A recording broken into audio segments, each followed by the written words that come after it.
ఇవాల్టి ముఖ్యాంశాలు. లిక్కర్ కేసులో తీహార్ జైలుకు కవితకు ఏప్రిల్ 9 వరకు జ్యుడిషియల్ రిమాండ్ విధిస్తూ కోర్టు తీర్పు. కవిత మధ్యంతర బెయిల్ పిటిషన్పై ఏప్రిల్ 1న విచారణ. ఎమ్మెల్సీ కవిత కోర్టులో సంచలన వ్యాఖ్యలు. ఇది మనీ లాండరింగ్ కేసు కాదు, పొలిటికల్ లాండరింగ్ కేసు అంటూ విమర్శ. కడిగిన ముత్యంలా బయటకు వస్తానని వెల్లడి. నన్ను తాత్కాలికంగా జైల్లో పెట్టవచ్చు, నా ఆత్మస్థైర్యాన్ని దెబ్బతీయలేరని ప్రకటన.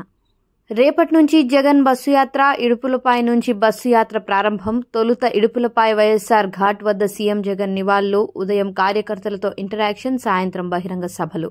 పవన్ కళ్యాణ్ పర్యటన ఖరారు. ఈ నెల 30 నుంచి ప్రచారం స్టార్ట్. పిఠాపురం కేంద్రంగానే రాష్ట్ర వ్యాప్తంగా ఎన్నికల ప్రచారానికి వెళ్లాలని జనసేన నిర్ణయం.